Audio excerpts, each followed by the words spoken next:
Hey guys, welcome back to another episode.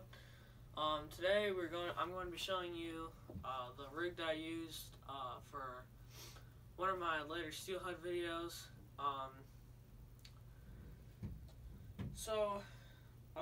This rig uses two flies, an indicator, and pretty long leader. And I'm going to show you everything that I do to make this. And yeah, stay tuned. Alright guys, so for the leader for the setup, it's about a 10-foot leader with a perfection loop on the end. And basically it is about a 6-foot section of 30 pound, 6 or 7 foot. Then that goes down to a blood knot down to 20 pound, about an 18-foot section of 20 pound. Then there's another blood knot which goes down to about a 2-foot section of 14 pound. Now the reason why it's so long is because this is what you're going to tie your first fly onto. And yeah, so first of all though, you're going to need an indicator on here. This is an indicator rig. So I'm going to grab an indicator really quick and show you how to attach it.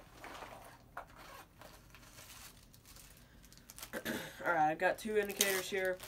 I'm going to use this round one just to show you guys how to put it on. This is an indicator that I made just off of an old bobber. Okay, so I've got an indicator and a little pin here. So all I do is stick the line through here and then put the pin on just like that, nice and tight. So I'll show you here. Slip the indicator through the line. Set it to the correct depth. Say it's about there. And then take this, stick that in there nice and tight. And there you go. Your indicator is on there really good. It's not going to come off. And they're really good indicators. So if you were to use a store-bought indicator though, I would use an airlock or a thingamabobber. They're really nice indicators, pretty cheap. Or you could just make your own with a wine cork, like an old wine cork or something, which is what I used to do, but yeah. Okay, so for the first fly, I'm going to take the 14 pound, tie that 14 pound on right to the eye of the hook. This is a white zonker or a white death. So tie a fisherman's knot onto that.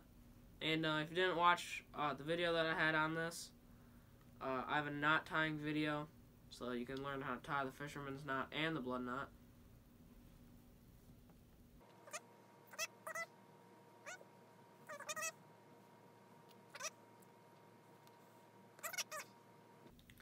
All nice and cinched up, then I'll clip it pretty close. Okay, so now that we have our indicator and our first fly on, what you're going to do is you can put a couple pieces of split shot right here, but you don't need to yet. Now you're going to take your tippet section.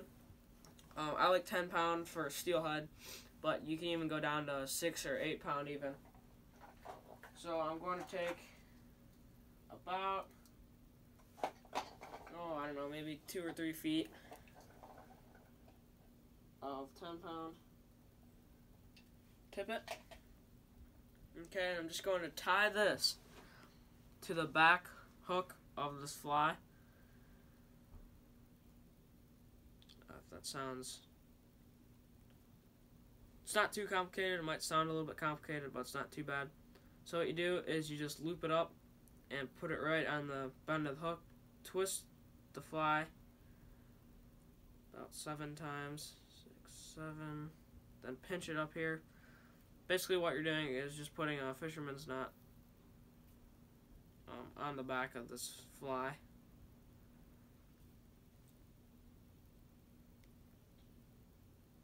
Okay, it's pretty simple. So not too hard to understand, hopefully. Okay, just tie it on right there.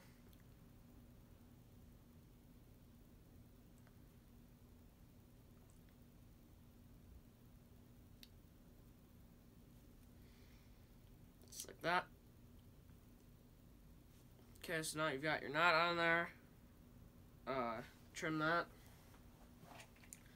And the only way that this knot could slip off if something happens to your barb, if your barb gets crimped, or if you're fishing a barbless fly, then something might happen to that, and it might slip off, but that's perfectly fine. Okay, so now I've got about a 3-foot section from our first fly. You could also put a nymph here, which if you're not using a streamer or a white zonker, you could put a nymph there. Some good nymphs are pheasant tails, prince nymphs, any type of nymph that you'd normally use for steelhead, you can put there. Okay, and then I'm going to put an egg fly or a bead right here. I'll show you how to set up both. So first for the egg fly, I've just got a simple egg cluster here. And just tie that on with a fisherman's knot.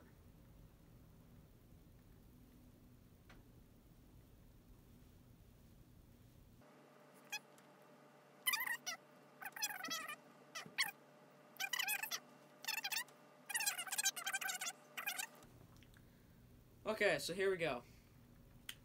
Now that we have that egg fly tied on, we have our streamer or our nymph, about a 2-foot section of tippet down to our fly. Okay, and here's where you can put your split shot or any type of weight. You probably use about 3 or 4 pieces of split shot right in the middle here, and that gets everything down pretty good. Okay, now I'm going to show you how to put the bead on here. Clip that egg off and put that back in my box. Okay, so now I gotta get my bead box out. So I've got a bunch of different color beads here. I'm gonna use an orange one. You can use glass beads or plastic ones. I'm using plastic ones. Okay, so all you do to attach the bead is take your bead, and it should have a hole on each side.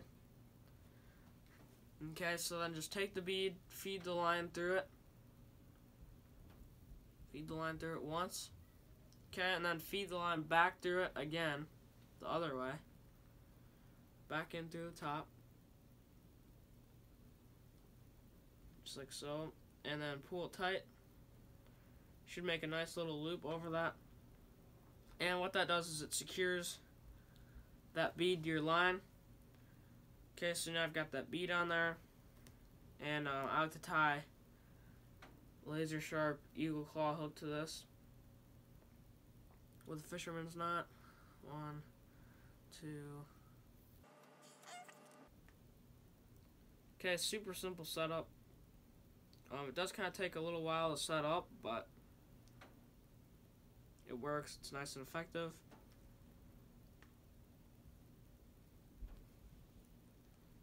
And basically what the fish do when they eat this bead setup is they just go for the bead and they just gulp the whole thing down. Then the hook just goes in the side of their mouth and hooks them. So this is what I do. This is what I use for an indicator setup. It works. It's really effective. And yeah, another thing is to make sure that bead is about an inch or 2 away from the hook for best hookups. And so yeah, that's just what I use. If I'm going to use an indicator setup, that's what I'll use. And I hope you guys found this helpful. And see you in the next one.